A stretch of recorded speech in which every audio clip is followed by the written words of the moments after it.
algunos médicos que han venido para algunas situaciones puntuales entran en la planta de los quirófanos, etcétera, y se quedan impresionados. Dicen, pero si es que tenéis mejores equipamientos en algunas ocasiones incluso de lo que tenemos nosotros en el hospital, ¿no?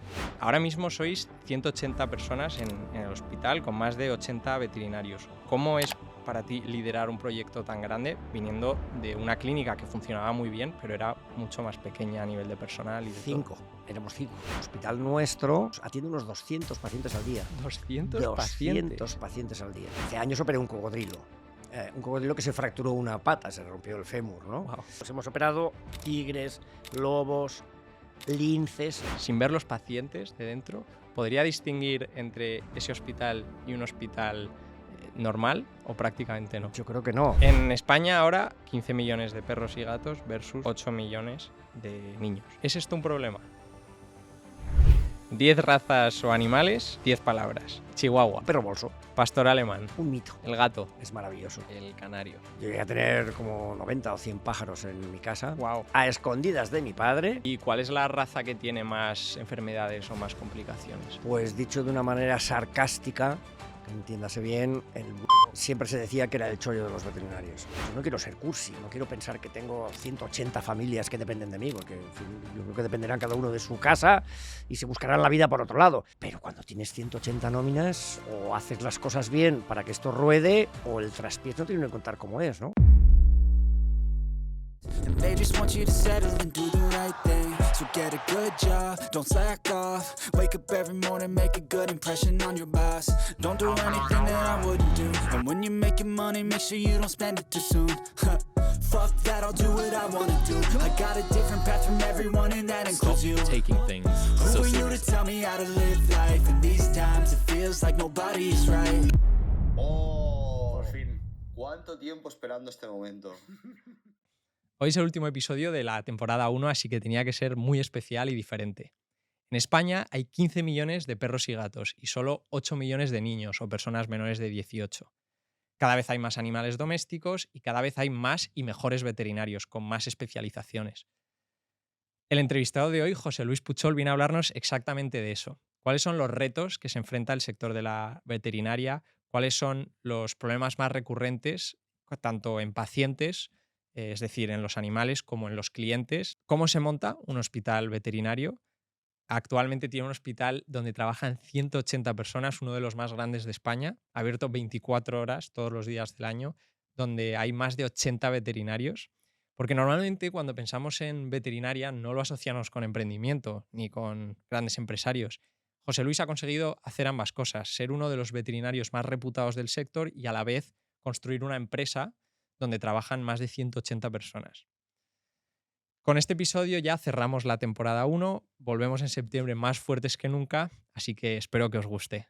Bienvenidos al episodio número 13 de Rompiendo el Molde, hoy con el veterinario pionero que cambió el sector en España, José Luis Puchol. José Luis, muchas gracias por venir a este podcast a enseñaros sobre un tema muy desconocido para muchos, entre ellos yo, del que no conocía prácticamente nada hasta que me he empezado a documentar para esta entrevista y soy absolutamente novato.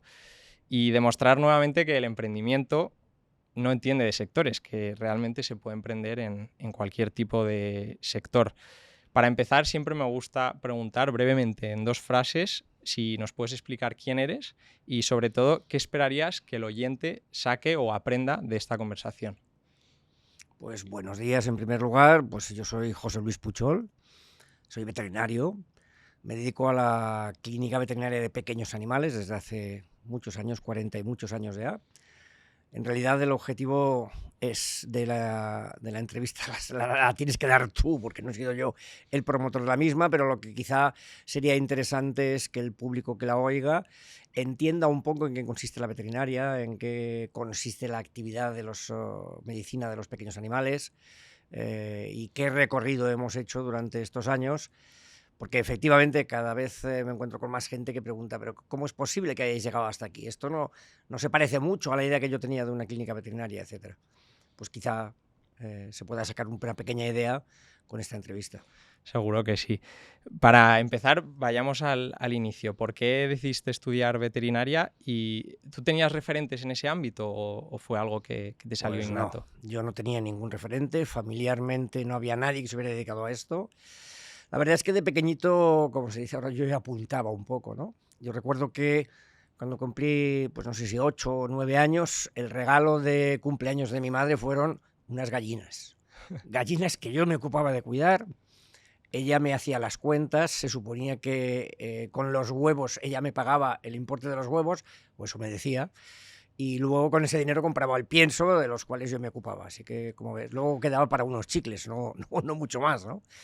Pero bueno, quiero decir que los inicios desde pequeñito pues ya se veía que efectivamente el tema de los animales me tiraba, ¿no?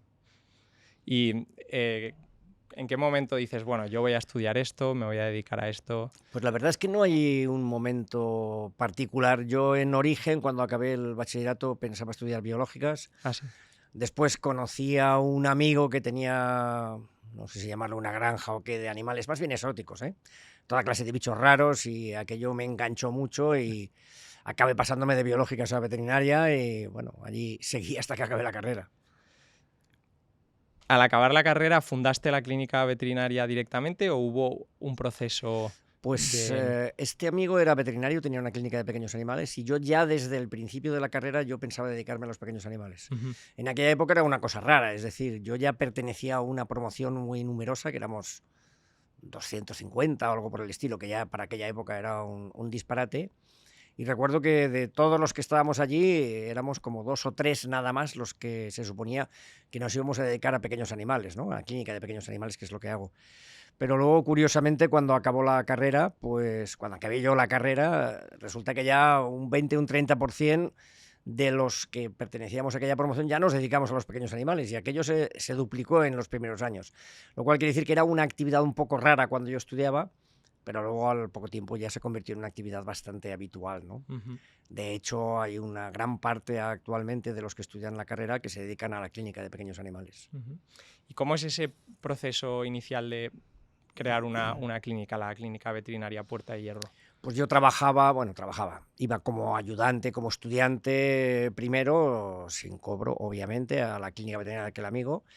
Allí coincidí con otro estudiante que iba un año por delante de mí, y como no teníamos posibilidad de proyección a largo plazo dentro de la clínica aquella, porque Claro. no necesitaban más gente, pues nos unimos los dos para montar una clínica veterinaria pequeñita en la que empezamos ya en Puerta de Hierro.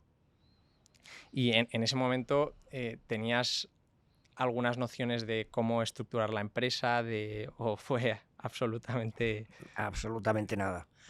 Una de las cosas que quizás sería interesante que saliera de aquí, en la cabeza de la gente, es que realmente una clínica veterinaria es una empresa. Claro. Esto no lo entendíamos así entonces. Y te cuento una anécdota al respecto. Nosotros entendíamos que nos uníamos en aquella ocasión, éramos dos amigos que poníamos una clínica y abrimos la puerta, hicimos una obra en un local, empezamos a ver perros y gatos y luego verás cómo funcionó desde el punto de vista estructural, ¿no? Es decir, que tú recibías un paciente, cobrabas unas consultas, unos honorarios, se iba y ya estaba. En aquella época, cuando yo empecé, éramos unos privilegiados, es decir, la cantidad de dinero que movía la clínica veterinaria en aquella época hacía que fuéramos los afortunados, en el sentido de que los que se habían dedicado dentro de la misma promoción a la actividad del funcionariado, los veterinarios titulares, etcétera, etcétera, ganaban menos dinero que nosotros, así que nos consideraban los de lujo, digamos, ¿no? Pero luego, con el tiempo aquello se fue invirtiendo, la vida se puso un poco más difícil y la clínica de pequeños animales, la verdad es que proporcionalmente a lo que ganaban los funcionarios, los titulares, veterinarios titulares, me refiero, etcétera, pues era bastante poco, y realmente hubo necesidad con los años de convertirlo aquello en una empresa, que realmente es lo que es. Es decir, aunque tú tengas un local que trabajas tú y un empleado o dos empleados, aquello no deja de ser una empresita pequeña, y si no lo manejas como una empresa, el futuro que te llegará no será muy bueno, especialmente hoy en día. En aquella época se podía hacer todo, hoy en día hay que tener un poco más de cuidado porque hay que entender que esto es una empresa y como tal hay que manejarlo. Cuando hablé con Javier Frías, vuestro director de comunicación y marketing, una de las cosas que me dijo que sería súper interesante explorar, y bueno, que por cierto me ayudó muchísimo a prepararme la entrevista, es cómo han cambiado las cosas y me gustaría entender, ¿no?, esta perspectiva desde ese día que abrís junto con tu compañero esa clínica veterinaria Puerta de Hierro, cómo ha evolucionado el ecosistema de la veterinaria en todos estos años. Bueno, ha evolucionado muchísimo en todos los aspectos. El primero que ha cambiado muchísimo es la percepción del propietario, que ahora ya no se llama propietario, se llama tutor. Ajá. Ha cambiado muchísimo. Es decir, una respuesta que te encontrabas con frecuencia cuando proponías hacer un tratamiento complejo, engorroso y sobre todo caro, es, por ese dinero me compro yo 3 perros como este, ¿no?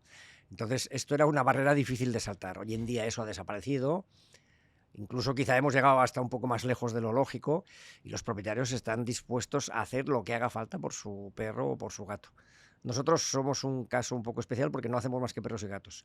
Ni Ajá. hacemos grandes animales, ni caballos tampoco, ni hacemos exóticos dentro de lo que entran los exóticos hoy en día, que son pues, reptiles, roedores, aves, etc. Nosotros hacemos solo perros y gatos. Vale, por eso te iba a preguntar también, o sea, Entonces, lo que ha cambiado principalmente pues es que los propietarios o los tutores, como se denominan hoy, están dispuestos a hacer lo que haga falta. Es decir, entienden que es una parte importante de su familia y están dispuestos a trabajar, a luchar y a contratar servicios que son engorrosos y que son caros. Ujú.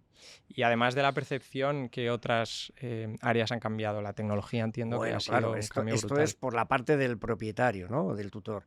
Es radicalmente opuesto, pero entre otras cosas, lo que tenemos hoy en día es disponibilidad de unos medios técnicos absolutamente, yo diría, casi ilimitados. Es una situación realmente llamativa en el sentido de que antiguamente teníamos un equipo de anestesia chiquitito y no teníamos ni monitorización, y hoy en día en el hospital vas y te quedas impresionado. De hecho, algunos médicos que han venido para algunas situaciones puntuales entran en la planta de los quirófanos, etcétera, y se quedan impresionados. Dicen, pero si es que tenéis mejores equipamientos en algunas ocasiones incluso de lo que tenemos nosotros en el hospital, ¿no? Es decir, que la tecnología nos ha llegado al alcance de la mano. El ambiente que hay de aprovechar todo lo que se pueda de esa tecnología y la capacidad del propietario para estar dispuesto a soportar el coste de todo ello hace que realmente dispongamos de unos medios que nos permiten trabajar a un nivel que nunca hubiéramos pensado, desde luego. Hablemos del hospital. En 2017 abres el hospital veterinario Puchol aquí en Las Tablas, en Madrid, con 64 años ya, ¿verdad? Pues si era el 17 tendría, sí, algo por el estilo. ¿Qué te motiva a empezar este proyecto tan grande a esa edad? Bueno, realmente es un poco... No es del todo real. Es decir, sí, es cierto, yo tendría ya 64 años. 64, ¿cuántos tengo ahora? 72, hace, sí, 64 años. A ver, el origen de todo esto, perdón, el origen de todo esto fue que, voy a ir un paso anterior todavía. Yo soy un poco la abuelo cebolleta, contando anécdotas hace muchos años. Encantado. Yo recuerdo una ocasión en la que una empresa comercial de piensos, Purina, era entonces, que aquello luego se disgregó en diferentes cosas, contrató al IES, la Escuela de Negocios de Barcelona, con un altísimo prestigio, contrató un curso para unos cuantos veterinarios en España, lo que ellos llamaban los referentes, ¿no? Entonces, nos invitó, yo fui. Como yo era un poco reacio, el primer año que me invitaron no fui, pero el segundo año ya sí que fui. Era lo que ellos decían los líderes de opinión, ¿no? Entonces les interesaba invertir en estas personas. Entonces en el IES, como buena escuela de negocios internacional, llegas, te presentas muy al estilo americano y a continuación dijeron, bueno, poned en un papel cuánto ingresáis, cuánto gastáis y cuánto dinero ganáis. Entonces yo lo dejé en blanco. Me vino el subdirector del IES en aquella ocasión y me dijo, oye, propon algo, ¿no? Es que no tengo ni idea. Pero más o menos, es que no tengo ni idea. No me dirás que tú eres de los que el dinero que entra en el bolsillo izquierdo, lo que pagas sale del derecho y lo que queda en medio es tuyo. Digo, ese soy yo. Y me dijo, ¿y tú qué haces aquí? Digo, pues estos señores que se han empeñado en que venga, el año pasado no lo consiguieron, pero este año sí que lo han conseguido. Pues anécdotas aparte, aquí yo me cambió el chip, la cabeza, claro. Empecé a decir, esto hay que cambiarlo. ¿Y en qué hay que cambiarlo? Pues esto es una empresa, esto de que lo que entre por aquí y lo que salga por allí y lo que quede en medio es mío, esto no es una buena filosofía de empresa, ¿no?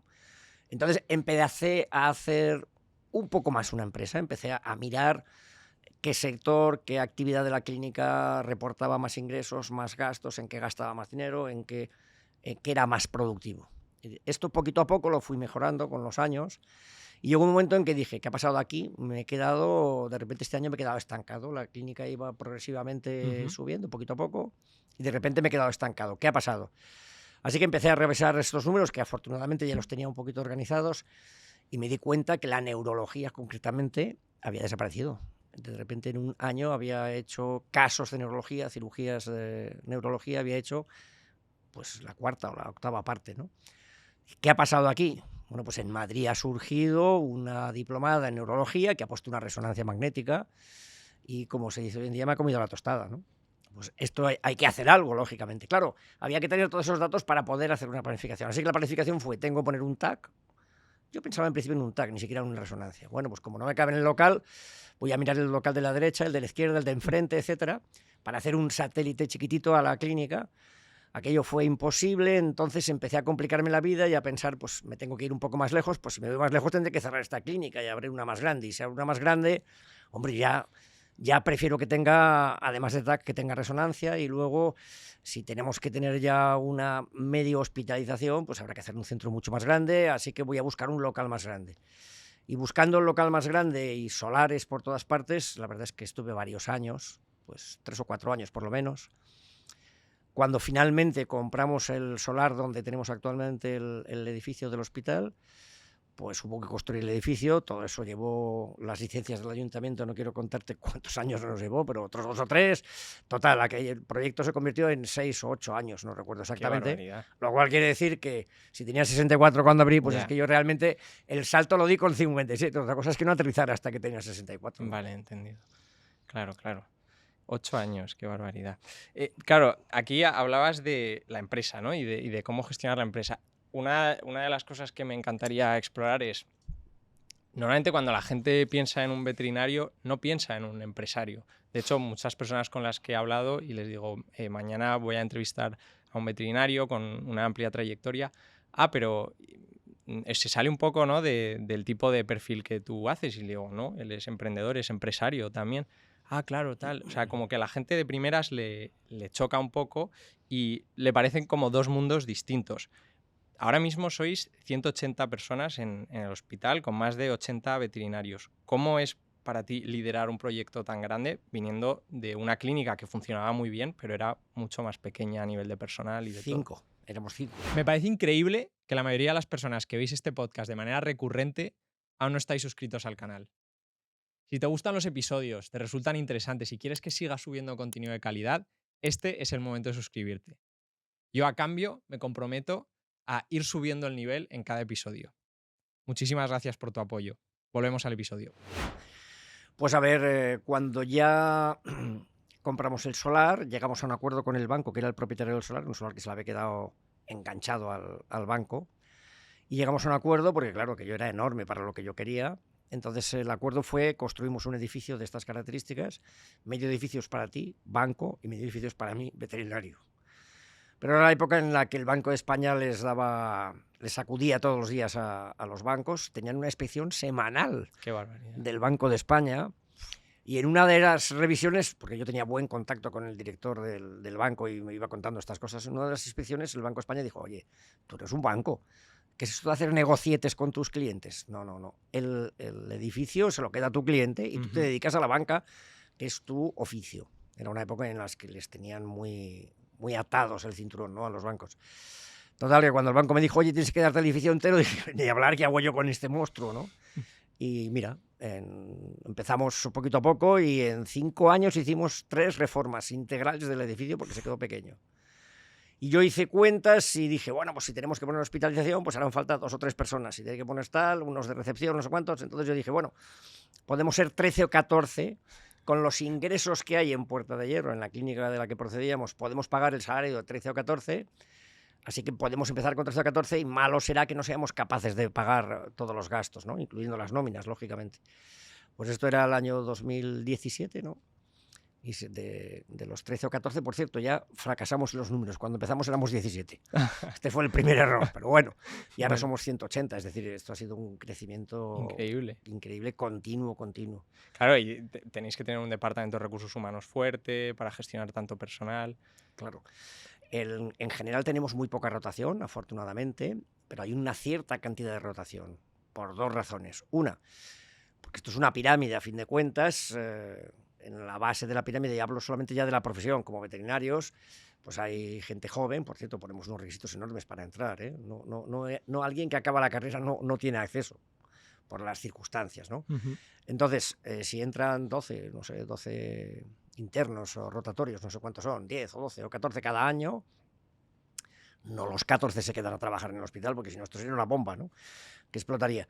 Así que esto hace que siempre tengamos rotación. Pero tenemos muy poca, pero aún así, si consideramos que entran entre 10 y 14 internos al año, más algún empleado que se marcha porque está insatisfecho, lógicamente, no todos están enamorados del hospital, pues esto hace que la contratación al año, no sé si son 20 o 25 personas, esto es un disparate, así que requiere alguien de recursos humanos que regule esto y lo trabaje como Dios manda, claro. Aparte de los pacientes, sí, claro está, ¿en qué se diferencia el Hospital Veterinario Puchol de un hospital convencional de humanos? Porque me decías que hasta hay médicos que vienen y alucinan con vuestras instalaciones. He visto que tenéis cirugía y traumatología, medicina interna, oftalmología, neurología y rehabilitación, oncología, cardiología, urgencias, anestesia y analgesia, odontología, diagnóstico por imagen. No sé si me dejo algo, pero es increíble. Es increíble. Sí, efectivamente es increíble. A ver, esto se estructura de la siguiente manera. Yo, durante mi época mucho más joven, no ya en el hospital, yo creo que fui un pionero, lo digo quizá con orgullo, pero no con presunción, que quede claro. Fui un pionero en una cosa, y yo recuerdo cuando empecé a dar citas, mis compañeros me decían, tú estás loco, la gente va al veterinario cuando se le apetece, no como al peluquero. Por cierto, el peluquero al que yo voy también te da citas ahora, ¿no? ¿Cómo te van a pedir cita? Y luego fui un pionero en el sentido de tratar de hacer servicio para otros veterinarios, lo que llamamos hoy en día los remitidos, es decir, tú como veterinario tienes que hacer un trabajo para el que no puedes, porque no tienes instalación, porque no tienes equipamiento, porque no es a lo que te dedicas, etcétera. Entonces, como ocurre en medicina humana, lo tienes que remitir a un centro donde puedan hacer ese trabajo. Y empecé a recibir remisiones de otros veterinarios, con el compromiso de que yo hago el trabajo para el que tú me lo mandas y yo te devuelvo el cliente. Esta propiedad del cliente era una cosa absurda, pero era como se veía hace 30 años o 40 años la profesión. Y eso lo hemos ido incrementando, de manera que yo trabajaba en Puerta de Hierro con muchos casos remitidos, no solamente ya con mis clientes, con muchos casos remitidos que yo los veía, hacía un trabajo y los devolvía. El paso al hospital fue convencer o intentar que todos esos veterinarios que me mandaban casos de cirugía y traumatología en general empezaran a ver que ahora podían mandar casos de medicina interna, de oftalmología, de imagen o de neurología o de lo que fuera. ¿Por qué? Porque ahora tenemos una serie de especialistas que se ocupan cada uno de una especialidad, que van a hacer ese trabajo y ese servicio como yo hacía, devolviendo esos casos clínicos a sus veterinarios. Y el secreto fue que el veterinario en general entendiera que eso era la misma manera de funcionar, pero ya no solamente para cirugía o traumatología, sino para otras especialidades también.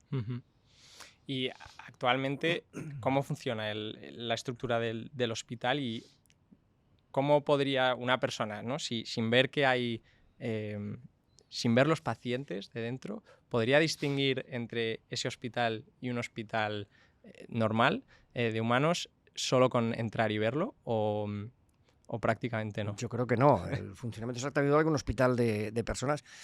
No hablamos de un hospital de la Seguridad Social, que esto lleva a otra mecánica de trabajo, sí, pero exactamente igual que un hospital de una sociedad o de un privado, donde el cliente va, tiene una recepción, tiene una cita con un especialista y según el especialista pues suba a la planta 2 o baje a la -1, y donde se hacen los trabajos, pero por lo demás el funcionamiento es exactamente igual. Lo que sí hacemos en ocasiones, cuando un paciente viene para una especialidad, para trauma, por ejemplo, esto es muy típico, ¿no? Es que el perro cojea, no está bien, entonces voy al traumatólogo. Llega al traumatólogo, haces una anamnesis, una exploración y dices, oiga, esto no es de traumatología, esto es de neurología. Si usted quiere, suba 2 plantas más arriba. Yo llamo para que le atiendan, aunque no tenga usted cita, pero pasa usted al neurólogo porque esto no es mi especialidad, es otra, ¿no? Funciona exactamente igual que un hospital. Aquí lo que hay es una multidisciplinaridad enorme y eso es lo que buscamos en el hospital, es decir, que hubiera muchas disciplinas diferentes donde cada una de ellas estuviera atendida por un especialista como cabeza del servicio y los residentes, los internos, exactamente igual que un hospital de personas. Además, sois uno de los pocos hospitales en España que son independientes, ¿no? Que no han sido comprados por un fondo y que se gestionan de manera independiente. Me gustaría entender qué ventaja os da no pertenecer a un fondo de inversión, si os da más agilidad, más capacidad de visión. Pues a ver, sí, es bastante diferente. Hace unos 5 años, yo creo, 6 años, pues un poquito después de llegar nosotros a montar el hospital, se produjo lo que se denomina hoy en día técnicamente una consolidación del sector. Es decir, los que andan por ahí arriba mirando dónde hay un posible negocio, de repente debieron decidir, oye, la veterinaria está muy virgen y tiene muchas posibilidades, ¿no? Entonces hubo una invasión de fondos de inversión que han hecho una consolidación del sector enorme. Claro, la consolidación empieza por comprar los más grandes que hay, todos los hospitales que hay a nivel nacional, y de hecho hospitales grandes en España quedan 2, uno en Gerona y el nuestro de aquí de Madrid. El siguiente paso es, ahora vamos a comprar clínicas un poco más pequeñas que suministrarán casos a esos hospitales. Y el tercer paso es, vamos consolidando todo esto para hacer una estructura que optimice el trabajo.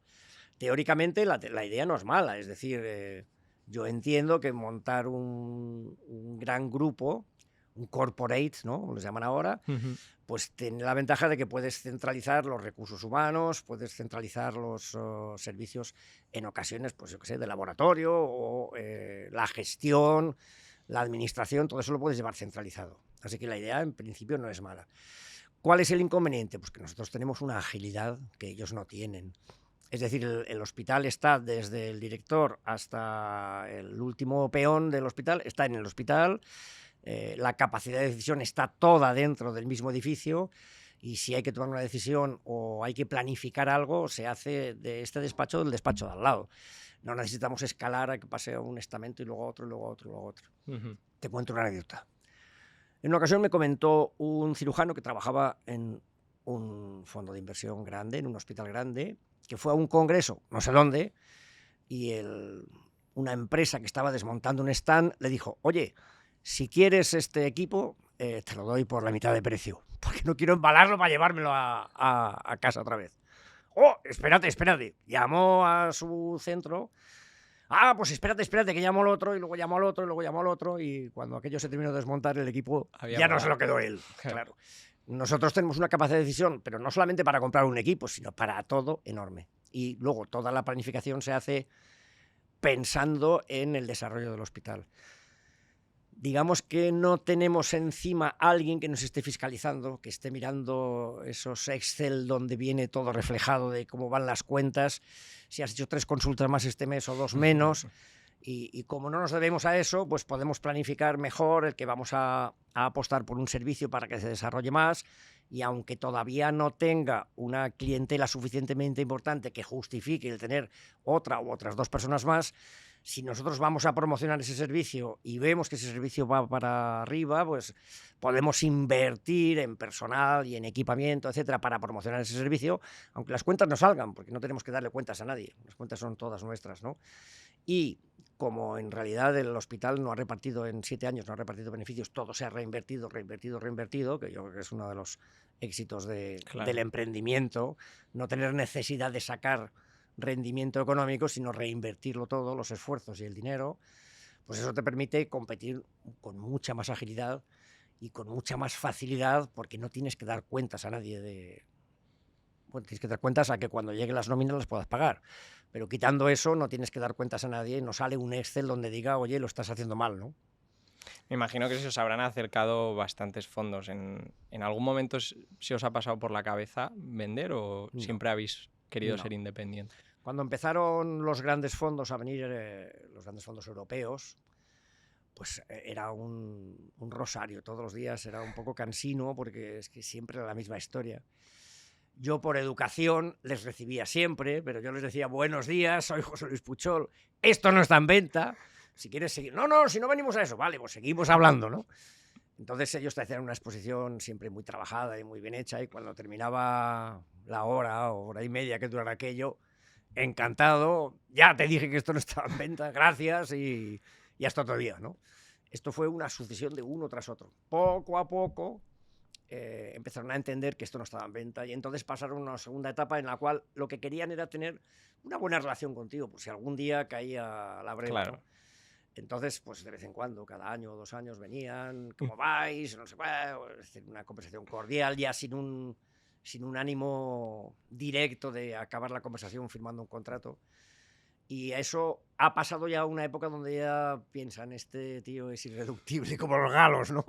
Entonces ya, la verdad es que no tenemos tantas entrevistas. Sigue apareciendo algún espontáneo que de repente quiere venir a hablar del tema, pero digamos que los grandes grupos ya no vienen, entienden que no.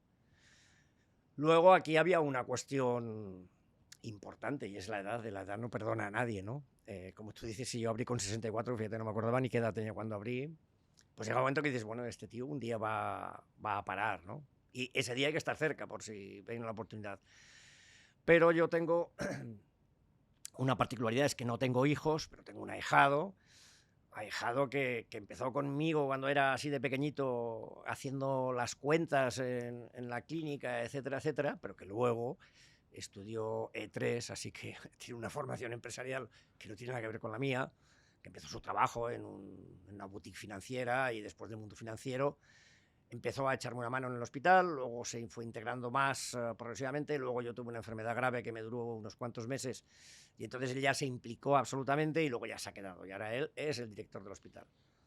Claro, de cara al exterior, pues de ser un señor que tenía ya muchos años y que probablemente hoy o mañana esto caería, pues ahora se ve un poco diferente porque resulta que ahora hay una persona Hay un relevo. que tiene 40, no sé cuántos tiene Javier, 45 años o 47 o algo por el estilo, 50, no sé cuántos tiene.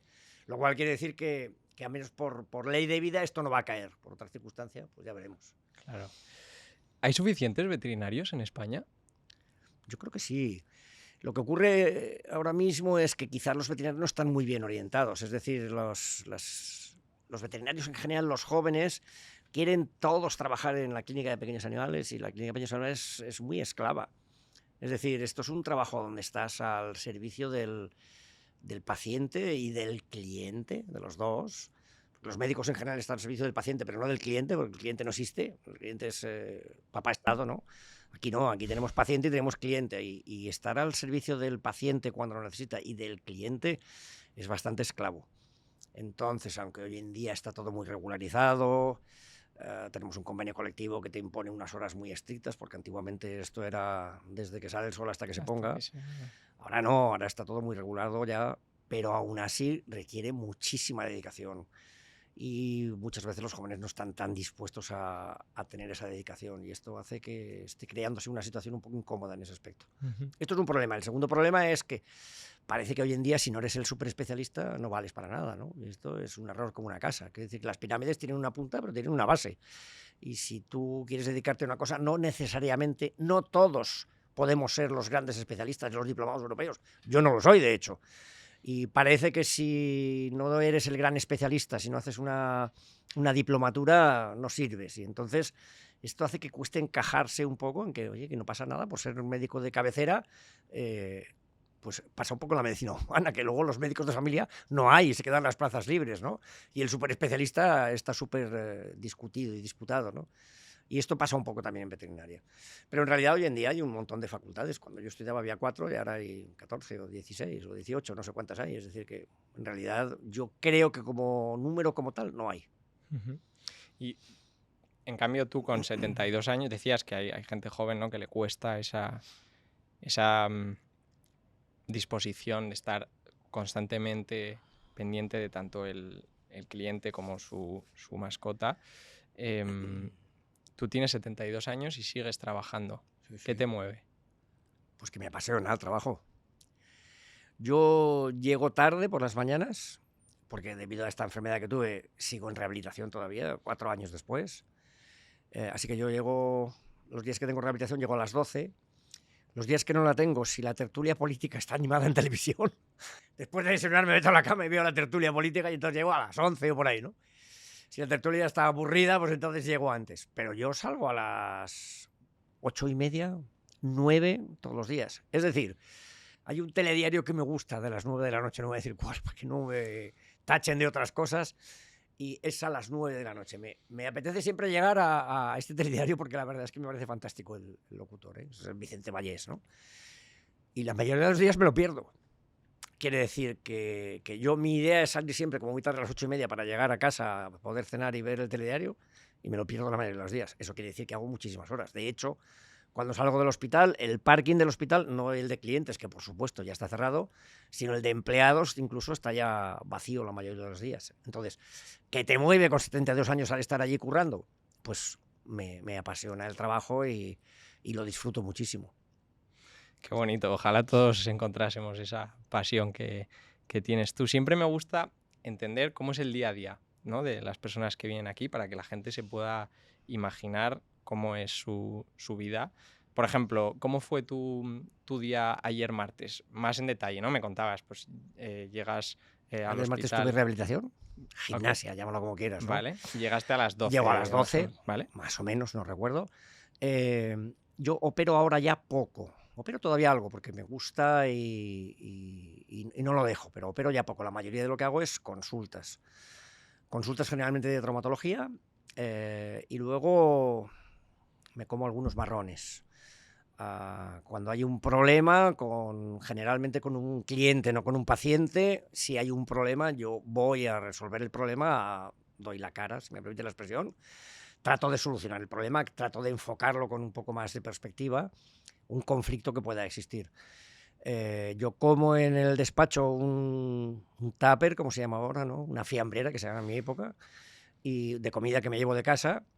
Después empiezo la consulta, a las 5 estuve operando con otro compañero, un caso muy complejo que nos había llegado, de una enfermedad muy rara que tenía muchas dificultades.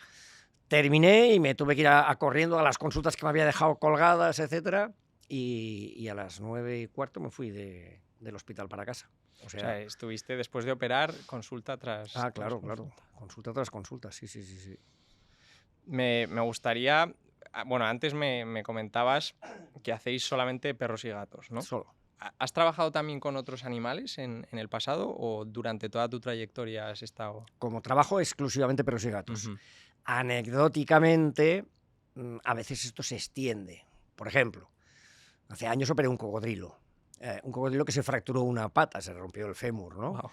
Entonces, ¿dónde vas con un cocodrilo que se ha fracturado una pata? Pues no puedes ir a un especialista en lagartijas, cocodrilos, etcétera, porque sabe de manejo de esos animales, pero no sabe de osteosíntesis, no sabe de traumatología para reparar esa pata. Pues eso, entonces acaban yendo allí. Y luego aquí ya en el hospital pues hemos operado tigres, lobos, linces. Nos trajeron un lince de... ¿cómo se llama? Doñana. ¿Qué más? Hemos hecho algún ave grande. En una ocasión operé también una fractura de un buitre. Cosas de este estilo, pero son anecdóticas. Como trabajo rutinario de verdad, día a día, es solamente perros y gatos. Uh-huh. Lo que pasa es que si tú llegas a alcanzar una especialización en traumatología o en cirugía ortopédica, cuando alguien tiene un bicho raro, un tigre, por ejemplo, ¿a quién se lo va a llevar? Pues no se lo va a llevar al especialista de gatos, tendrá que llevarlo al especialista en traumatología, ¿no? Entonces, así hacemos algunas cosas, pero digamos que lo habitual es lo otro. Uh-huh. ¿Cuál es la cirugía más difícil que has realizado o el caso de superación más sorprendente que hayas visto? Pues esto va cambiando con los años. Voy a cambiar la pregunta, si me permites. Claro. La primera vez que yo di una conferencia, como cirujano me refiero, fue sobre una dilatación esofágica. El texto de la charla era dilatación esofágica de origen vascular. No sabíamos muy bien ni de qué era aquello. Yo di la charla, había allí como 500 o 600 personas, un disparate, y yo recuerdo que empecé la conferencia A los 30 segundos pensé, no podré acabarla porque se me ha quedado pegada la lengua, la boca seca, todo, no podría acabarla. Mi mente se quedó en blanco y ya no recuerdo nada de lo que pasó durante el cuarto de hora que estuve hablando, que fue una charla corta. Y recuerdo que ya terminé, ¿no? Y cuando terminé me vino un veterinario del público, que por cierto es un gran amigo mío ahora, entonces no lo era, bueno, ni lo conocía, y me dijo, estás loco. Esto no se puede operar. Bueno, por cierto, el caso acabó muerto. El perro se murió finalmente, pero a mí me pareció que había que presentarlo porque se aprende de los errores, no solamente de los grandes éxitos, ¿no? Y me dijo, estás loco, esto no hay que operarlo, se mueren todos. Bueno, mira, yo lo he intentado, yo quería exponer lo que yo había hecho, ¿no? Con los años, aquello lo aprendimos como Dios manda, lo operábamos ya con una soltura enorme. Y recuerdo que hablando con él otra vez del caso, me dijo, oye, ¿te acuerdas aquello? Sí, que yo los opero y ya no se me mueren. No, a mí tampoco se me mueren ya. Es decir, hay que empezar por las cosas que a veces entonces eran dificilísimas y ahora son, bueno, fáciles, por lo menos las tenemos ya dominadas. En ese aspecto he pasado por varios tipos de cirugía donde en un momento determinado he sido un poco pionero en el tratamiento quirúrgico de los shunts portosistémicos, por ejemplo, donde no los operaba nadie en España más que yo. Esto fue una tremenda fortuna, porque es que me venían casos de toda España para que yo los operara y esto me permitió tener una experiencia que nadie podía alcanzar entonces. Hoy en día lo opera muchísima gente y no es un reto, pero en aquella época lo era. Ahora me gustaría entender qué es lo más surrealista que te ha pasado con el cliente, es decir, con el tutor de los perros o gatos. ¿Cuál es la más surrealista? Pues no lo sé, la verdad es que hoy en día tenemos bastantes dificultades con los propietarios, ¿no? Que son nuestros clientes. Porque hay una circunstancia que se diferencia un poco de la medicina humana y es que en general en la medicina humana la mayoría de la gente vamos al médico de la seguridad social, así que parece que el médico es gratis, lo cual es un error como una casa, porque el médico lo pagamos todos los meses con nuestra nómina, ¿no? Y entonces parece que el nivel de exigencia que tenemos cuando un médico nos atiende y no le pagamos directamente parece que es menor, ¿no?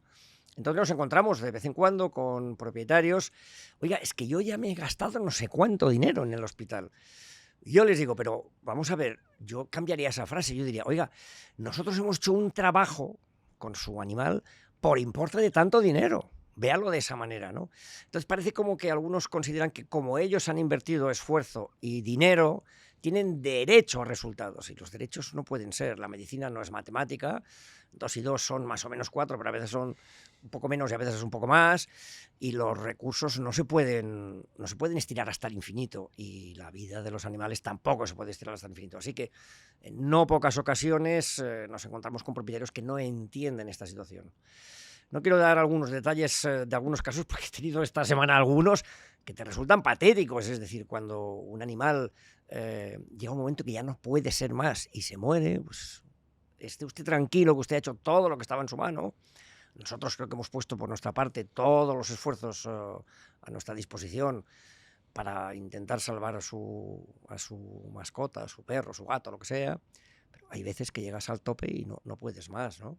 Y hay propietarios que no entienden que esa situación llega. Es decir, que si un animal ya resulta que tiene 18 años, bueno, hoy vamos a operar un perro. Bueno, yo estoy aquí en lugar de estar operando, pero hoy va un gato, perdón, que tiene 20 años. 20 años, una insuficiencia renal y no sé cuántas cosas más. Entonces, vamos a hacer todo lo posible. Le hemos avisado al propietario que sepa usted que lo que tenemos entre manos, cuando un riñón no funciona muy bien y lo anestesias, el animal, el riesgo de que haga un fallo renal definitivo es alto. Y si no, ¿qué hacemos? Tenemos la pata colgando y el animal con mucho dolor. Pues lo intentamos y se muere mala pata, ¿no?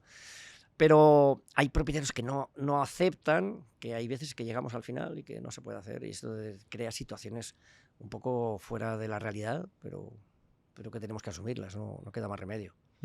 Sí, que piensan a lo mejor que la cantidad de dinero que invierten es igual a los resultados y no siempre... Es curioso. Esta frase, a ver, yo como decía antes, yo paso consulta, opero mucho menos ya que antes, pero opero todavía y me enfrento al propietario con mucha frecuencia, pero siempre cuando hay un problema, hay un conflicto, yo voy a hacerme cargo del conflicto. La sociedad moderna sabemos cómo es, de exigente, entonces cada vez que hay una situación, digamos, un conflicto de trato directo, yo voy a afrontarlo. Y la pregunta o la opinión directa es que yo ya he gastado no sé cuánto, ¿no? Esto es horrible. Y una cosa llamativa o curiosa. Cuando soy yo el que abre el programa informático, porque cada vez que un veterinario abre el programa para atender un animal, allí queda registrado, la trazabilidad te obliga a que tú has abierto, ahí pone que tú eres el que has hecho, el que has dicho, el que has escrito, el que has facturado, el que has hecho todo, es decir, sí, una trazabilidad grande. Así que yo cada vez que me siento en la consulta para atender a un perro o a un propietario, yo abro el programa. Cuando yo abro el programa tengo un poquito más de información de la que tiene el veterinario de a pie, digamos, y entre otras cosas la información económica. Y curiosamente, cuando un propietario viene con el argumento es que yo que me he gastado ya no sé cuánto en el hospital, pues yo miro en el rinconcito de aquí abajo y es una cosa curiosa, es siempre ellos tienen la percepción de que han gastado exactamente el doble. Entonces, cuando la situación se pone incómoda, violenta y insisten 17 veces en que han gastado tanto, pues yo una de las cosas les digo, bueno, y por cierto, usted ha gastado exactamente tanto con 21. Esto les suele aplacar bastante porque de repente se dan cuenta de que ellos tienen una hipérbole en la cabeza en la cual han sacado todo de madre, entre ellas, entre otras cosas, el dinero que han gastado, que por cierto, no es que te dé derecho a nada porque hayas gastado más, pero es que se dan cuenta de que realmente han hecho una situación en su cabeza que no corresponde mucho con la realidad, ¿no? En España ahora, estaba viendo las cifras ayer, hay más perros que niños, eso lo sabe mucha gente. En 2024, más de 9 millones de perros y 6 millones de gatos. Y solo 8 millones de personas menores de 18 años. Es decir, 15 millones de perros y gatos versus 8 millones de niños. De niños. ¿Es esto un problema? No lo creo. Yo creo que es un problema que haya pocos niños. No creo que sea un problema que haya muchos perros y gatos. Realmente, yo creo que no debería sustituirse el niño por la mascota, por el perro y el gato. Que haya gente que lo sustituya absolutamente, pues es un hecho. Pero yo creo que la misión del perro y el gato no debería ser sustituir a los niños. Otra cuestión es por qué socialmente hemos llegado a una situación en la cual tener niños es realmente difícil. Es realmente difícil, realmente caro. Claro. Nosotros somos 9 hermanos. Los 9 vivimos. Yo pienso, hoy en día, una persona con 9 hijos sería imposible, seas de la condición social que seas o socioeconómica que tengas, da lo mismo, sería imposible. Es decir, lo que requiere un niño hoy en día requiere una atención donde los padres acaban siendo casi esclavos en algunas etapas de la vida, ¿no? Y eso sería imposible repartirlo en tantas fracciones para tener una familia numerosa. De ahí a lo que ocurre hoy en día, que hay muchas familias que optan por no tener niños, que están en su plena libertad y no tengo nada que objetar ni que opinar al respecto, pues quizá abre un hueco para que se rellene con perros y gatos, con mascotas. Pero no creo que necesariamente tengamos que pensar que la culpa de que no hay niños es que hay muchos perros y gatos, ni tenemos que pensar que es que los perros y gatos tienen que ocupar el lugar del niño. Yo creo que pueden ser perfectamente compatibles, ¿no? Yo tengo un amigo, ya está jubilado, como casi todos mis amigos, por lo menos de los que éramos de mi época de la carrera, que yo recuerdo perfectamente cuando éramos jovencitos, él tenía primero una niña, luego tuvo 2 más, y la niña consideraba que la perra era su hermana mayor. Y no le podías decir que no, porque es que era su hermana mayor, porque cuando ella llegó al mundo, la perra ya estaba en casa, ¿no? Y esto no hizo que él no tuviera niños, ese matrimonio no tuviera niños, tuvieron 3 hijos y ya está, ¿no? Es decir, no creo que haya que sustituir una cosa por la otra, creo que pueden ser perfectamente complementarias. ¿Y a quién recomendarías tener un perro y a quién no? A ver, un perro te hace muy esclavo. Un perro tiene unas necesidades de paseo diarias, tiene necesidad de salir a la calle para hacer sus necesidades diariamente, al menos 2, mejor 3 veces. Y yo creo que tienes que tener muy claro que tienes posibilidad de atenderlo como Dios manda y si no, mira, no lo tengas, ¿no? Si hablamos de gatos, la cosa cambia bastante, ¿no? Yo tengo poco pelo, como puedes ver.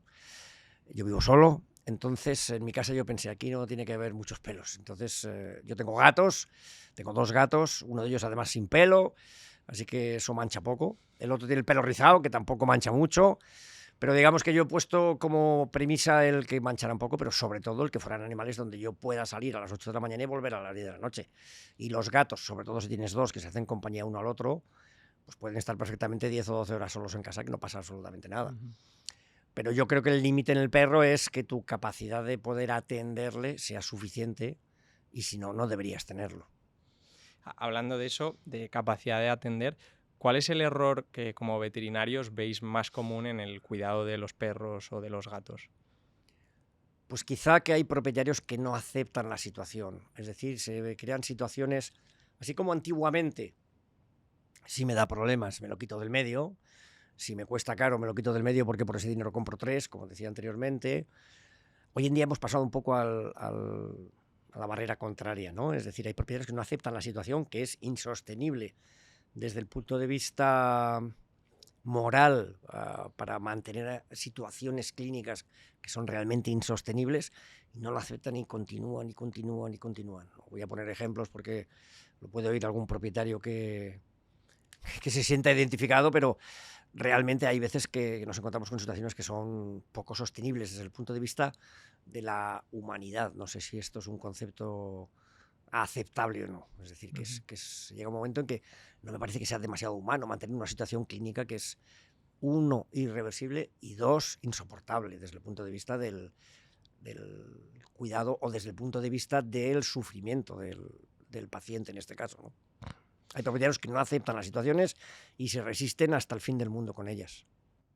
Y en ese sentido, igual te parece un disparate esta pregunta, pero como novato que soy, me gustaría entender tu perspectiva. A medida que van creciendo el número de animales, de perros y gatos, y cada vez hay menos niños, ¿crees que habrá un momento en el que haya una sanidad pública para animales igual que la que tenemos? No lo creo, pero vete a saber. Si a mí me hubieras dicho hace 30 años que iba a haber una cosa que se llama el fondo del mínimo vital o circunstancias de estas, yo hubiera dicho, ¿a quién le van a pagar por no trabajar, no? Claro. Esto es imposible. Así que yo no podría decir que nada es imposible porque a lo largo de los 70 años he visto muchos cambios en la sociedad que ahora me hacen decir, aquí nada es imposible. Será más o menos probable a corto plazo, pero imposible no. ¿Pudiera llegar? Pues pudiera llegar. Yo creo que será difícil porque el cambio desde el punto de vista económico es tremendísimo, ¿no? Es decir, no es tan fácil, pero quizá llegue, no lo sé. En un estado de bienestar tenemos países que van muy por delante desde el punto de vista del estado de bienestar, ¿no? Los escandinavos, etcétera, y allí no se da esto. Así que es poco probable a día de hoy, pero los políticos son muy imaginativos, ¿eh? Muy determinados, necesitan alcanzar un objetivo y los medios que ponen al servicio del objetivo son infinitos. Y no quiero decir nada en concreto, pero es un hecho. Así que no lo sé. Yo leía en el periódico hace 2 o 3 días, no era mucho, ¿no? ¿Cuánto tarda un madrileño en tener una colonoscopia o en tener una resonancia magnética o en tener una intervención quirúrgica? Ostras, es que tenemos un déficit ahí todavía demasiado grande. Es decir, desde mi punto de vista, no voy a decir no debe ser, no debería ser que tú necesites una colonoscopia o un tratamiento oncológico y que tardes no sé cuántos meses en tenerlo. Esto no debería ser. Yo creo que antes, y no es que yo ponga en un segundo plano a los animales de compañía, pero que antes de que haya una seguridad social de los animales, deberíamos mejorar un poquito la que tenemos para las personas, que es bastante deficitaria. Porque si uno piensa los meses y a veces años que se tarda en tener una consulta, bueno, yo a raíz de lo que he tenido tengo una consulta, no voy a decir de qué ni en qué especialidad, pero da lo mismo, donde me dan para dentro de 1 año y medio. Digo, más vale que no sea muy grave lo que tengo, porque yo habré cascado ya para cuando me llegue la hora, ¿no? Esto creo que estaría antes, desde mi punto de vista, en mi escala de valores está antes que la seguridad social para perros y gatos. Hay quien lo verá al revés, pero respetaré su opinión también, por supuesto. Claro. ¿Y cómo funciona actualmente una persona que tiene un perro o un gato y no se puede permitir darle los cuidados? Pues esto es un drama.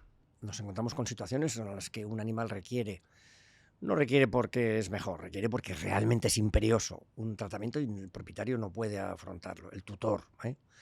A mí la palabra tutor me suena, quizá porque tengo muchos años, me suena un poco ridícula, pero bueno, me da igual, llámalo como quieras.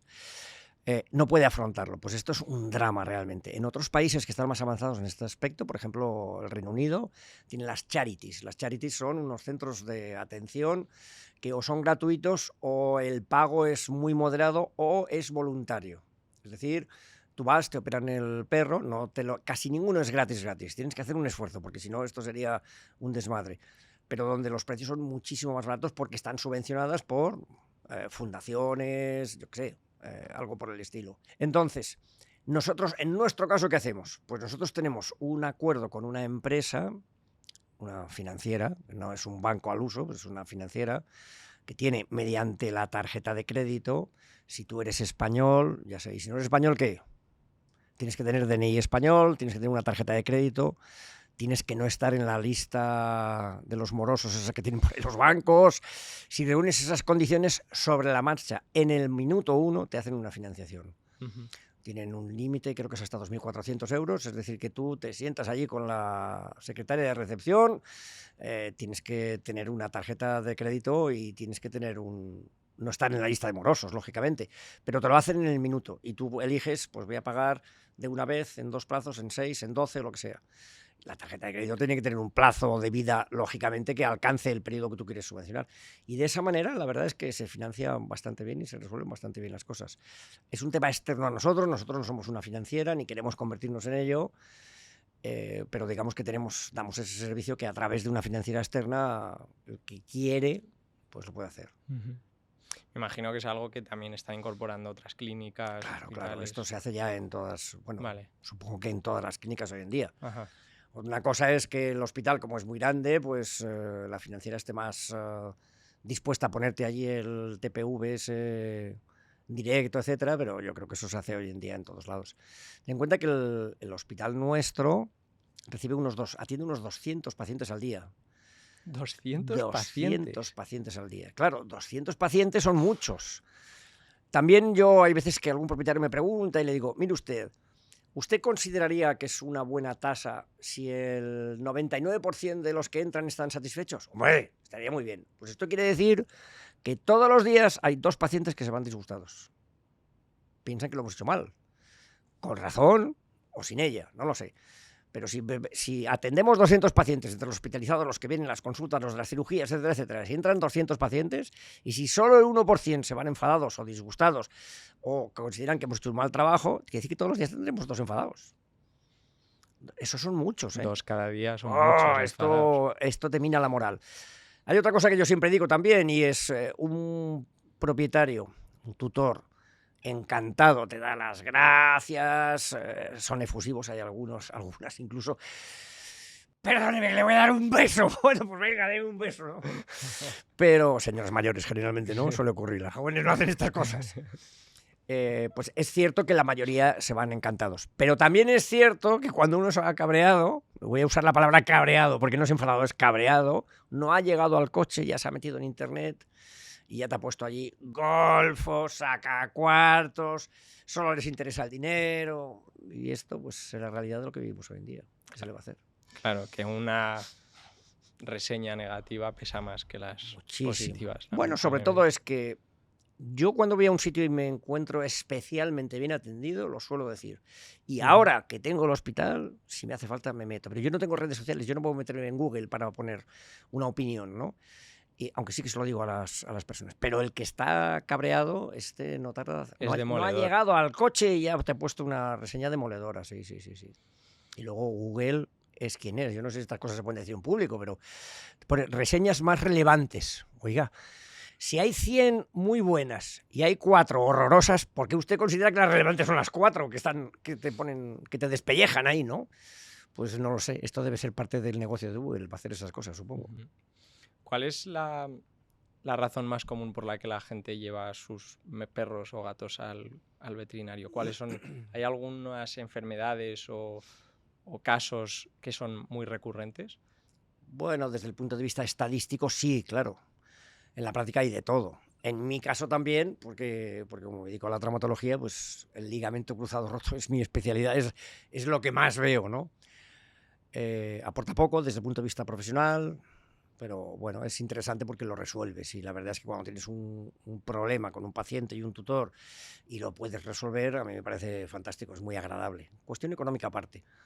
Me parece agradable. Yo me viene un perro con un ligamento cruzado y le digo, mire, esto es una faena, tiene el ligamento cruzado roto, 2 faenas, hay que operarlo, 3 faenas, es carete económicamente, pero tiene una cosa buena, que es que va a quedar bien. Esté usted tranquilo porque es que va a quedar bien. Otras veces te metes en el quirófano, por ejemplo, resuelve otros problemas que dices, madre mía, yo me meto, pero ya veremos por dónde salgo, ¿no? Hay muchas fuerzas y no sé cuál de ellas será la que me tocará, ¿no? En ese aspecto, pues no siempre es fácil el saber dónde vas a acabar y, por tanto, qué situación es mejor o no para entrar en ella. Y ahí dentro del quirófano normalmente hay 2 veterinarios o... Te ¿cómo? cuento, complemento la pregunta anterior. Ujú.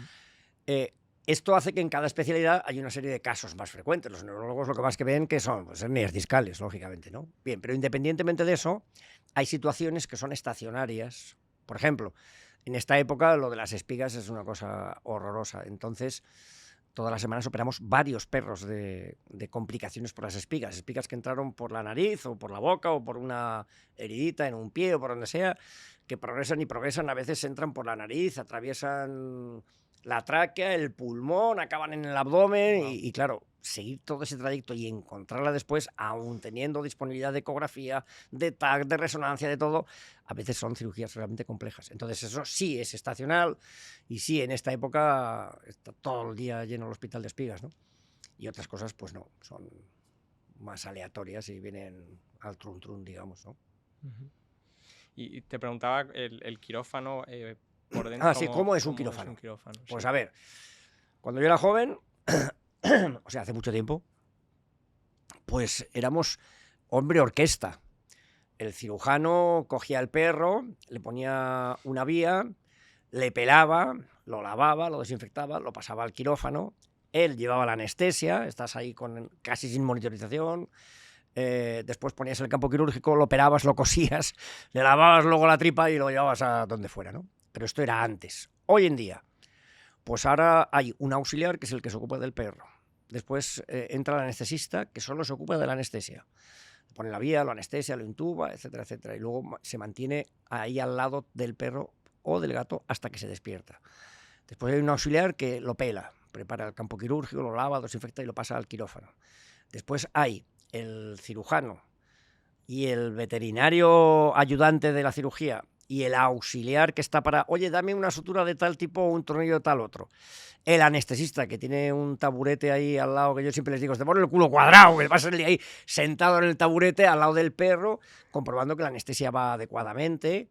Quiere decir que en un quirófano están circulando siempre 5 personas. ¿Qué ocurre? Independientemente de la vida que ha cambiado, de todas esas cosas, pues antes había que pagar a una persona que era el que hacía todo, y ahora es que tienes 5 personas para operar un perro. Entonces, pues el director del hospital, el director financiero, este ahijado que te digo que tenía y que ahora es el director del hospital, pues es que me dice, no puedes meter un animal en el quirófano sin saber que abrir la puerta del quirófano y meterlo son 400 euros. Qué barbaridad. Es que el despliegue que tú haces para eso son 400 euros. En algunas cirugías realmente es un escándalo, por los quirófanos nuestros son de cristal, así que desde fuera del quirófano se ve, ¿no? Entonces, en algunas cirugías, la prótesis de cadera, por ejemplo, que está ahora bastante de moda, tú ves que llega el auxiliar y abre un paquete con una bata para el cirujano, otro paquete con otra bata para el ayudante, otro paquete para otra bata para el otro ayudante, otro paquete con una... Pero todo es estéril, todo va a la basura después. Y luego empiezan a abrir los paquetes. La caja de los implantes, la caja del instrumental, la caja de no sé cuánto, el instrumental general, el palpador de no sé cuántos, y es que de repente tú miras el suelo, bueno, tenían ahí un cubo, y dices, es que aquí hay 200 bolsas de papel que hemos abierto, porque todo eso además va embolsado doble. Son 2 bolsas. Primero abre una bolsa para que la otra bolsa dentro la coja el cirujano, que luego a su vez abre esa bolsa para echar el instrumental en la mesa y esa otra bolsa la vuelve a generar. Y cuando ves el despilfarro que supone, dices, pero es que esto es un disparate. Desde el punto de vista medioambiental es un disparate. Pero es que si quieres trabajar bien es así. Y desde el punto de vista del coste es un disparate. Si quieres mantener ese estándar de calidad, esa exigencia que nos ponemos como principio para obtener los mejores resultados, es que tiene que ser así. Entonces hemos pasado, hace años, de un hombre orquesta a ahora una orquesta entera. Claro. Y claro, suena mejor, sí, pero tiene unos costes todo eso. Elevadísimos. 400 euros, qué burrada. Me gustaría probar, estamos ya terminando, pero me gustaría probar un juego que suelo hacer con los entrevistados, que es que dependiendo del sector, ¿no? Doy una palabra y ellos me responden con otra palabra, ¿no? En tu caso he pensado que podríamos hacer 10 razas de perros o animales de compañía que todo el mundo conoce y que tú me digas una palabra de cómo definirías ese animal o ese. No tiene que ser una palabra científica, sino algo más ¿Te parece interesante? Bueno, vamos a ver. Lo probamos. Claro. Vale. 10 razas o animales, 10 palabras. Chihuahua. Bueno, es un amor para el que lo tiene. Un perro bolso. Pitbull Terrier. Pues a mí me gusta bastante el pitbull, es decir, la fama que tienen es horrorosa y sin embargo son perros bastante afectuosos, ¿eh? Pastor alemán. Un mito. En España, cuando yo era joven, era el perro, era el pastor alemán. Hoy en día ha pasado a un plano mucho más secundario. ¿Un loro? Pues a mí me encantan. A mí me encantan los loros. En Puerta de Hierro, durante unos años tuvimos una cacatúa en la sala de espera. Y la cacatúa era, voy a decir, famosa, pero sí, lo que pasa es que no tenía muy buen carácter y la teníamos suelta en una percha y se acabó comiendo la barandilla, etcétera, que eran de madera, lo fue destrozando todo. Los peces. Yo tuve acuarios durante años y me encantaron. Me parece que tienen un problema y es que no... Para mí hay una barrera que es insalvable, que es el cristal. Entonces, la comunicación es baja, desde mi punto de vista, aunque la época que tuve peces me encantaban. ¿Y qué palabra usarías para...? Frío. Frío. Me parece que este cristal da una sensación de incapacidad de comunicación que es fría. El gato. El gato es maravilloso. Claro, los gatos de cuando yo era joven eran horribles. El día que venía un gato a la clínica, que venían muy poquitos, aquí había que ponerse una escafandra y salías con arañazos, mordiscos y de todo. Hoy en día los gatos son un encanto. Un encanto.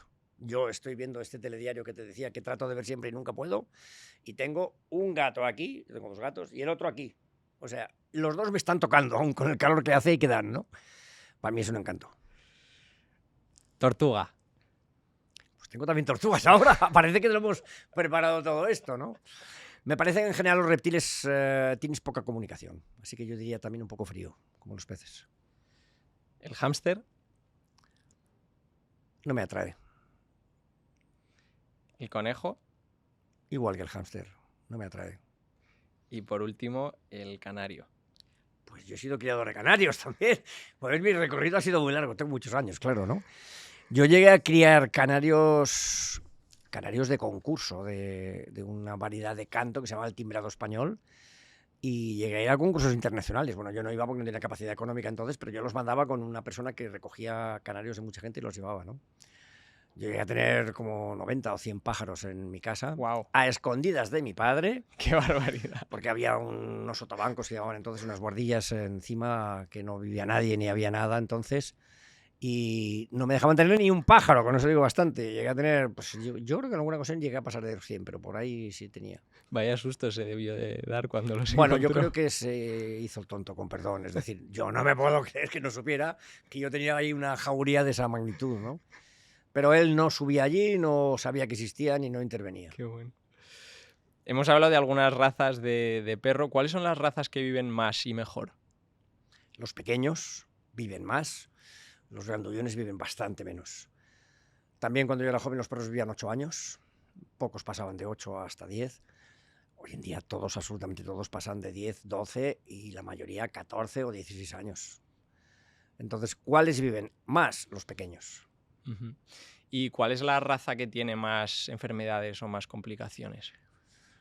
Pues dicho de una manera sarcástica, que entiéndase bien, el bulldog francés, que ha estado muy de moda, siempre se decía que era el chollo de los veterinarios, porque tenían problemas de piel, problemas alérgicos, problemas de respiración, se les rompían los ligamentos cruzados, es decir, problemas respiratorios. Era el chollo, dicho sarcásticamente, Sí, del, claro. del veterinario. Es un perro que tenía... Bueno, y el bulldog inglés más todavía. Lo que pasa que en España el bulldog inglés es una raza que no ha entrado mucho. El bulldog francés sí ha tenido una difusión enorme. Te quería preguntar también si hay dueños que quieren más a su perro que a su pareja. Por supuesto, por supuesto, por supuesto. Algunos incluso con razón, con perdón. Es frecuente que un propietario diga, es que yo llego a casa, mi mujer, mi hijo, ni me saluda, está con la Play y es que no levanta la cabeza ni me saluda. El único que viene contentísimo a saludarme y a darme la bienvenida es el perro. Así que esto pasa con relativa frecuencia. No sé hasta qué punto es una manera de hablar, ¿no? Coloquial, y de fondo no lo haya, pero sí, seguro que hay algunos casos en que efectivamente es así, en el fondo también. ¿Qué pasa cuando un animal de compañía muere? Porque yo esto es un procedimiento que no entendía hasta hace poco. El tema de la incineración, el tanatorio, que a veces hay hasta un velatorio para los animales. Por ejemplo, mi primo, que está aquí, tiene un grupo de incineración de mascotas en el que me explica que el proceso es bastante similar al de las personas, que se ha ido profesionalizando cada vez más, y que, bueno, ve como los dueños, hablando de lo que me decías, ¿no? Que a veces quieren más a su mascota que a su pareja, lloran como si fuesen miembros de la familia. Por supuesto. Es un mercado o un proceso enorme que yo desconocía totalmente hasta hace poco. Entonces, ¿qué es lo que pasa cuando un animal de compañía muere? Pues cuando un animal de compañía muere, se produce un duelo en la familia que algunos superan muy bien, un duelo que tiene sus fases de negación, de aceptación, de asumir la situación, etcétera, exactamente estipuladas como pasa con las personas. Algunos lo llevan muy bien y otros lo llevan fatal y no lo asumen ni no lo aceptan, pero la situación es irreversible, lógicamente. Alrededor de eso ha surgido una serie de empresas que tienen incluso algunos cementerios como tal físicos, y muchos lo que tienen son crematorios donde se incineran. Se puede incinerar colectivamente o individualmente. Muchos de ellos tienen incluso su velatorio, su sala donde ellos van, donde ellos ven incluso que efectivamente es su mascota la que entra en el horno, que se incinera individualmente, del cual además pueden recuperar las cenizas, etcétera. Y alrededor de todo esto, pues ha surgido un negocio, que palabra negocio no me parece que sea una palabra fea, ¿no? Y es que para poder dar todos esos servicios han surgido una serie de empresas que lo hacen, y como pasa siempre, cuando hay un objetivo que tiene interés desde el punto de vista económico, pues se produce una consolidación. Así que ahora ya hay fondos que se dedican a comprar las empresas que tienen recogida de animales muertos, incineración, etcétera, etcétera. Exactamente igual que pasó con los veterinarios. Uh-huh. Y como pasa con todo en este mundo, a ver, nosotros nuestro objetivo en el hospital es cuidar animales, esta es nuestra misión, tenemos que hacer todo lo posible por atender lo mejor posible a esos pacientes que tenemos. Para ello utilizamos unos medios que son increíbles para alguien que no los haya visto, cuando vea un quirófano equipado como los tenemos, pero no solo el quirófano, el TAC, la resonancia magnética, el ecógrafo, todo está diseñado de esa manera. Y con eso lo que buscamos es la excelencia. Y esa excelencia luchamos por ella en el día a día, en cada caso, en cada problema, en cada situación conflictiva. Luchamos por obtener esa excelencia. Pues eso mismo se ha transferido un poco a estas empresas, donde antiguamente era una empresa que tenía una incineración colectiva y ya está. No sé si esto acababa en Valdemín-Gómez o dónde acababa. Me refiero aquí en Madrid, pues creo que no, pero bueno. Y hoy en día son empresas donde trabajan por hacer las cosas bien, donde te ponen hasta eso, un velatorio, donde vienen, te lo recogen en casa, lo recogen en la clínica, te devuelven las cenizas, si quieres te hacen la impresión de una huella en una resina, etcétera, etcétera. Y eso se ha convertido en un servicio que ha demandado la sociedad, que se ha desarrollado mucho, que ha sido objeto de persecución por parte de los corporates y los fondos de inversión, y que ahora está en manos de unos cuantos. Últimamente hemos visto que ha habido bastantes manifestaciones de veterinarios con pañuelos azules que habéis salido a la calle. ¿Cuáles son los cambios que se piden al gobierno, al Estado, y por qué? A ver, esto procede de la Unión Europea, que creo que es una magnífica cosa que tenemos, que yo no viví cuando era joven y que creo que gracias a la Unión Europea tenemos muchas cosas muchísimo mejores que antes, ¿no? La Unión Europea ha dicho, oye, las bacterias se van haciendo cada vez más resistentes, la tecnología de desarrollo de nuevos antibióticos va siempre por detrás del desarrollo de nuevas bacterias y bacterias cada vez más resistentes, es una carrera que estamos perdiendo, algo tenemos que hacer para cambiar esta dinámica. Así que una de las cosas que tenemos que hacer es ser más selectivos a la hora de elegir unos antibióticos y no otros. Tenemos que utilizar mejor los antibióticos para utilizarlos siempre que sean necesarios, pero evitar la sobreutilización de los antibióticos. perdón, debemos evitar caer en el uso abusivo de los antibióticos y debemos evitar el mal uso de los antibióticos. Poner un antibiótico 2 días y quitarlo es un error como una casa. Sobre todo si lo tienes que poner al 5.º día otra vez, es un doble error, etcétera, ¿no? Así que partimos de una idea buena con la que todos coincidimos. Hay que regularizar, hay que minimizar y hay que hacer un muy buen uso de los antibióticos, porque es una carrera que estamos perdiendo respecto a las bacterias. Pero esto a nivel veterinario y a nivel humano exactamente igual. Así que la idea es muy buena. ¿Qué ocurre? La Unión Europea da unas directrices para que se cumplan de alguna manera. Y entonces cada país luego desarrolla esas directrices que le da la Unión Europea y lo plasma en un Real Decreto, en este caso el famoso 666, y han hecho, pues no sé si decir aberración, no sé si esta palabra es un poco fea, pero es que han hecho un disparate que no hay por dónde cogerlo. ¿Por qué? Para tratar de perseguir un fin bueno, que es el uso más racional y menos alegre de los antibióticos, han provocado una situación tan difícil del manejo diario que llega a situaciones ridículas. Es decir, no puede ser que yo tarde más tiempo en hacer una receta del tiempo que le dedico al perro para hacer un diagnóstico. Es que esto no tiene sentido. Es decir, si me burocratizas tantísimo el hecho tan tonto de hacer una receta para que al final me resulta dificilísimo repartir mi tiempo entre el tiempo que dedico al perro y el tiempo que dedico a la burocracia de la receta, lo has hecho muy mal. Y luego llega a situaciones que son absolutamente estrambóticas. Es decir, las personas que han pensado esto, no sé qué tenían dentro de la cabeza. Por ejemplo, un par de ejemplos nada más. Si yo te receto un jarabe para la tos, por ejemplo, resulta que tengo que hacer una receta en la que tengo que especificar, por supuesto, qué principio activo tiene, para qué lo voy a utilizar, qué diagnósticos tienes, qué justificación tengo, es decir, he hecho un antibiograma, ¿no?, etcétera, para poder prescribir ese medicamento. Pero es que luego tengo que poner en la receta hasta cómo es el nombre comercial del frasco que te doy. Yo ya no te puedo dar un antibiótico, tengo que dar una marca concreta de antibiótico. Pero luego tengo que poner qué porcentaje del envase tú vas a utilizar. Vas a utilizar 7/5 del envase. Y dices, oiga, pero usted se le ha ido la cabeza. Pero es que luego, además, si te tengo que mandar otra vez dentro de 6 meses el mismo antibiótico, tengo que hacerte otra receta, que por supuesto otras recetas además hay que subirlas al Ministerio de Agricultura. Tengo que hacer otra receta para autorizarte a ti, que tienes en tu casa una caja de amoxicilina que te sobró de la vez anterior, porque no la utilizaste entera. Tengo que hacerte otra receta para autorizarte que puedas volver a utilizar esa medicina. Entonces tú me dirás, ¿usted es tonto o se lo hace? ¿Cómo? O sea, que usted me tiene que dar permiso a mí para que el antibiótico que yo tengo en mi cajón de mi casa se lo pueda dar a mi perro. ¿De qué estamos hablando? Esto es esotérico. Entonces, yo creo que el problema es que las personas que han hecho esto no están en la calle, no entienden nada de la situación y han intentado burocratizar tantísimo para tenerlo todo tan regulado que al final han llegado a un esperpento de ley que no hay por dónde aplicarla. Y lo único que se les ha ocurrido es que, como uno de los disparates es que tú puedes matar a una vieja, con perdón de la expresión, que no sé si es muy católico decirlo así, que tiene poca pena, pero como hagas un antibiótico inadecuado, pasa al trullo. Pues oiga, vamos a tener una escala de valores, ¿no? Con perdón de la vieja, una señora mayor tiene que tener más respeto o tiene que ser un acto más grave que el hecho de que utilices un antibiótico mal, aunque no deberías hacerlo. Pues las multas que ponen son absolutamente esotéricas.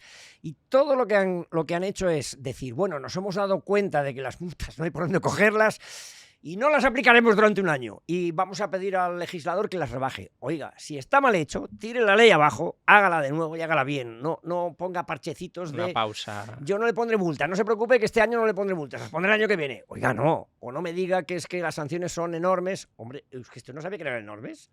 Cuando usted hizo la ley, digo yo que la leería después de escribirla, y cuando la leyó no vio que eran enormes. ¿No le parece que debían haberlo modificado? No, ahora pediremos al legislador que las modifique. Esto me parece una actitud que está fuera de orden. ¿Y la gente de a pie, los clientes que tenéis, conocen esta problemática o por lo general no? Más que conocerlo, lo que hacen es que la sufren en ocasiones. Es decir, teóricamente yo te veo tu perro, considero que tiene una infección, yo le hago una citología, veo que hay bacterias, así que tengo justificación ya para darte un antibiótico. Teóricamente te tengo que dar antibiótico para 48 horas nada más. Y te hago una receta para que tú vayas a la farmacia. Así que tú al día siguiente o el mismo día vas a la farmacia y pides el antibiótico. La farmacia no lo tiene. La farmacia no tiene los medicamentos veterinarios, no puede tenerlos. Hay miles y miles y miles de medicamentos comerciales que están en las comerciales ganaderas o veterinarias, ¿no? ¿Qué ocurre? Que una farmacia no puede tener esos medicamentos. Entonces tú vas a la farmacia y no lo tiene. Así que tú te empiezas a poner nervioso porque 48 horas después te has quedado sin el antibiótico que te habían dado para arrancar el tratamiento. Entonces vienes a mí como una pantera. Oiga, usted no me puede dar antibiótico para 2 días y me da una receta que luego el farmacéutico no me la sirve. Entonces, esto hay que darle una solución de alguna manera. No tiene ni pies ni cabeza. Luego, aquí se crean intereses comerciales de sectores y de profesionales de la sanidad, sanitarios o farmacéuticos, veterinarios, etcétera, etcétera. Y entonces ya empezamos con la deriva de que si es que el veterinario lo que quiere es ganar dinero con el medicamento, el farmacéutico quiere que el medicamento es mío y yo moriré defendiendo el medicamento para que el medicamento sea mío. Y entonces entramos en una dinámica donde el perjudicado, ¿quién es? Tú y tu perro. Y esto no tiene sentido. Creo que hay que utilizar el sentido común. En toda Europa, excepto Italia y España, el medicamento veterinario lo suministra el veterinario porque es el que conoce el medicamento, etcétera, etcétera, ¿no? Es que estamos en una tesitura. El otro día me llama una clienta. Oiga, mire, le voy a pasar con el farmacéutico porque estoy en la farmacia y es que no me quieren vender el medicamento. Pásemelo. Oye, es que usted ha mandado el medicamento Periquítez de 400 y yo no lo tengo. Oiga, pues dele uno que sea similar. No, es que el que tengo es el 200. Oiga, pues dele el doble de pastillas y que dé 2 cada vez en lugar de darle una de 400, que le dé 2 de 200. Ah, no, yo no puedo hacer eso. Hombre, usted es el técnico del medicamento. El que puede precisamente es usted.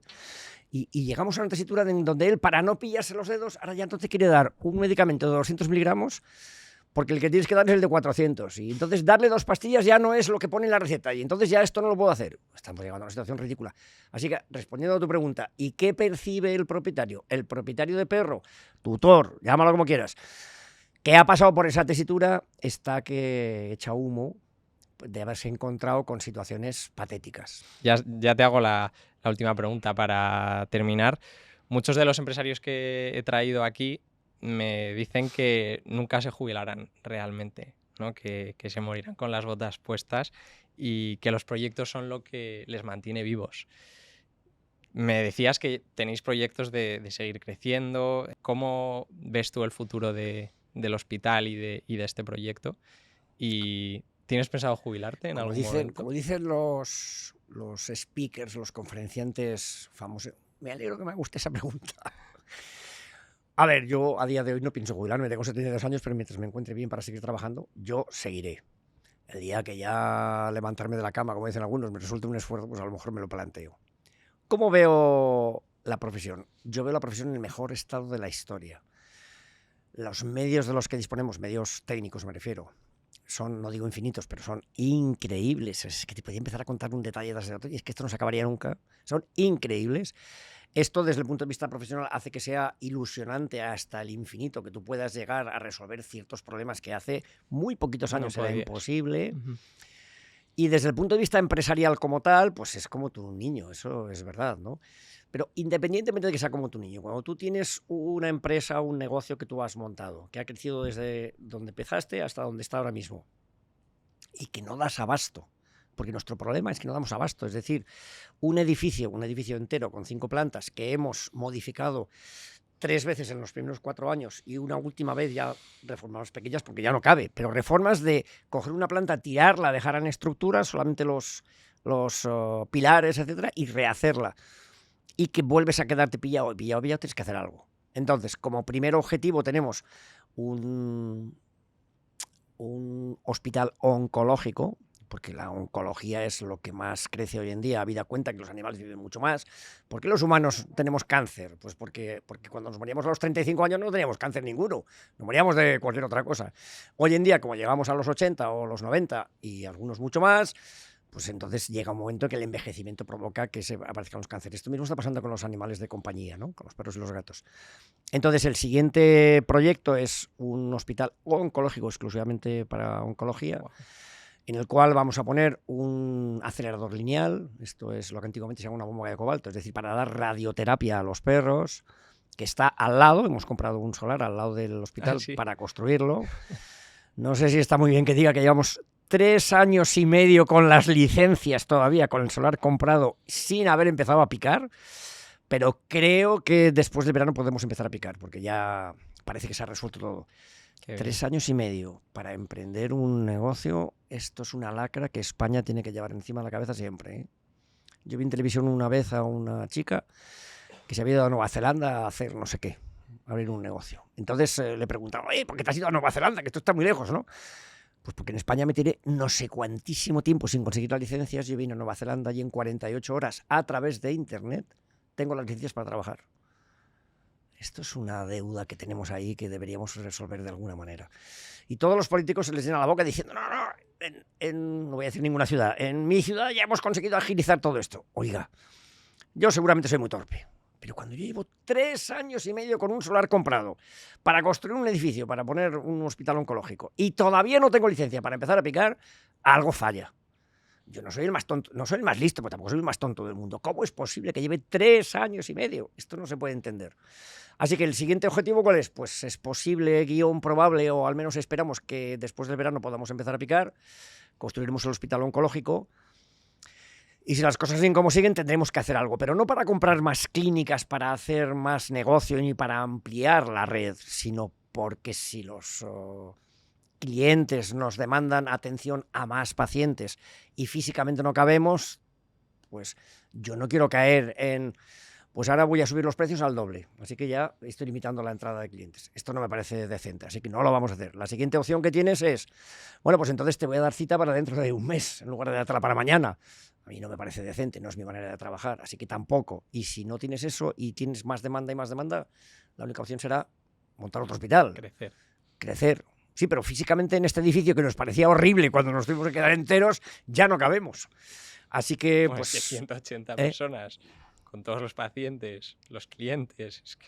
Mira, hace 1 año o 2 años estuve en la Universidad Alfonso X el Sabio dando una charla así, pues como esta, de mi vida, ¿no? A los alumnos de 4º y 5º. Ajá. Y entonces uno me decía, no, porque por las urgencias. Y le dije, oye, ¿tú cuánta gente crees que hace falta para montar unas urgencias? Pues 3, claro, porque son 24 horas. Así que necesitas 3 turnos. Sí. ¿Tú has tenido en cuenta que la gente tiene la mala costumbre de coger vacaciones? Ah, claro. ¿Tú has tenido en cuenta que los sábados y domingos no entran en la jornada laboral de esas 8 horas que tú estás considerando? Sí. ¿Tú has tenido en cuenta que la gente se pone enferma y está de baja? ¿Tú has tenido en cuenta todos estos factores? Pues yo te diría que como mínimo, para cubrir un puesto de urgencias de 24 horas, de hospitalización de 24 horas, necesitas 5 personas. Así que la gente me dice, oiga, pero yo dejo aquí el perro y se queda alguien con el perro. No, alguien no. Aquí hay 15 personas por la noche. No es que se queda alguien, no es hay alguien o hay una cámara que vigila el perro, no. Aquí hay 10 o 15 personas dependiendo del día, por la noche, en el fin de semana, el día de Navidad o el de Año Nuevo, ¿no? Entonces, eso requiere una cantidad de gente enorme. Y eso requiere un esfuerzo de coordinación, etcétera, que es todo lo que yo ya no hago. Yo, afortunadamente, me quito toda esa parte, que es la que hace el director actual, claro, que se ocupa de la estructura empresarial y financiera. Y, aunque veo que como ya estamos terminando, te hago un comentario a este respecto. sí. Empezamos diciendo que el problema que teníamos antiguamente es que nos creíamos que una clínica era, pues yo abro aquí mi local, el perro que entre yo le cobro, lo que salga de aquí lo pago y lo que me quede en medio es mío. No, esto es una estructura empresarial. Y una de las cosas que ha cambiado mucho en el sector veterinario actualmente es que con la entrada con la consolidación que han provocado la entrada de los corporates, esto se ha profesionalizado muchísimo. Entonces tú ahora estás compitiendo con una estructura que tiene 45 personas en dirección y organización de las clínicas veterinarias, y tú eres tú y tu circunstancia y tienes que competir con esos 45 tíos, aparte de competir con los veterinarios en los hospitales que ellos tienen. Es decir, competir con toda esta gente no es tan fácil, y o te entiendes muy bien que esto es una empresa y que tienes que hacerlo desde el punto de vista empresarial, y si no te estás equivocando, o cuando vas a un mercado tan competitivo como tenemos hoy en día, pues estás abocado al fracaso.